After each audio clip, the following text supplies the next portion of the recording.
বীর মুক্তিযোদ্ধাদের গণকবর সংরক্ষণ ও রক্ষণাবেক্ষণ, বীর মুক্তিযোদ্ধাদের কল্যাণ সাধন, জুলাই শহীদ পরিবার ও জুলাই যোদ্ধাদের কল্যাণ ও পুনর্বাসন, জুলাই গণ অভ্যুত্থানের শহীদ ও জুলাই যোদ্ধাদের গ্যাজেট প্রকাশ, ভাতা ও আর্থিক সুবিধা প্রদান, মহান স্বাধীনতা ও জাতীয় দিবস, মহান বিজয় দিবস, জুলাই গণ অভ্যুত্থান দিবস সহ বিভিন্ন জাতীয় দিবস পালন অন্যতম।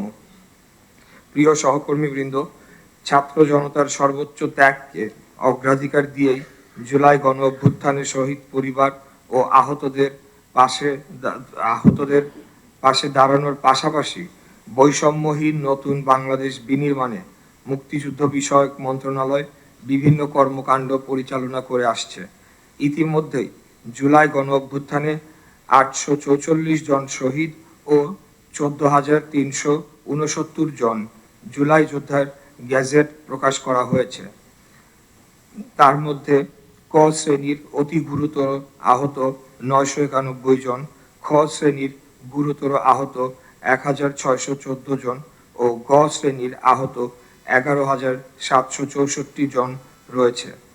ক শ্রেণীর আহতদের জন্য এককালীন 5 লক্ষ টাকা অনুদান ও প্রতি মাসে 20,000 টাকা করে, খ শ্রেণীর আহতদের জন্য এককালীন 3 লক্ষ টাকা অনুদান ও প্রতি মাসে 15,000 টাকা ও গ শ্রেণীর আহতদের জন্য এককালীন 1 লক্ষ টাকা অনুদান ও প্রতি মাসে 10,000 টাকা করে সম্মানী ভাতা প্রদান করা হচ্ছে।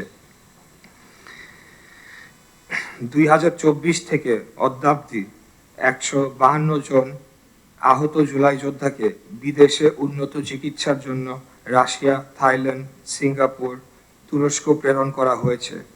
এ পর্যন্ত 92 জন চিকিৎসা শেষে বাংলাদেশে ফেরত এসেছেন এবং 60 জন বিদেশে চিকিৎসাধীন রয়েছেন। পাশাপাশি বিভিন্ন আবেদন ও অভিযোগের প্রেক্ষিতে 1,722 জন জুলাই যোদ্ধার ক্যাটাগরি পরিবর্তন করা হয়েছে ও 232 জন জুলাই যোদ্ধার গ্যাজেট বাতিল করা হয়েছে। শহীদ পরিবারের সদস্য ও জুলাই যোদ্ধাদের কর্মসংস্থানের জন্য 3,425 জনের ডাটাবেস তৈরি করা হয়েছে।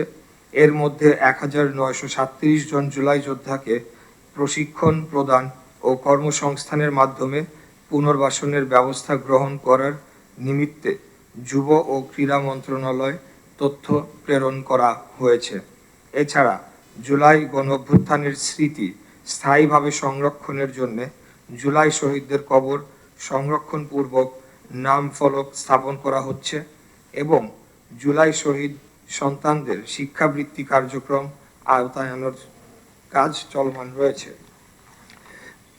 প্রিয় উপস্থিতি, জুলাই গণ অভ্যুত্থান অধিদপ্তর ও এর আওতাধীন সকল কার্যক্রম সুষ্ঠু ও যথাযথভাবে বাস্তবায়নের জন্য মুক্তিযুদ্ধ বিষয়ক মন্ত্রণালয়ের 23 এপ্রিল 2025 তারিখের প্রজ্ঞাপন মোতাবেক মুক্তিযুদ্ধ বিষয়ক মন্ত্রণালয়ের অধীনে জুলাই গণ অভ্যুত্থান অধিদপ্তর নামে একটি অধিদপ্তর প্রতিষ্ঠা করা হয়।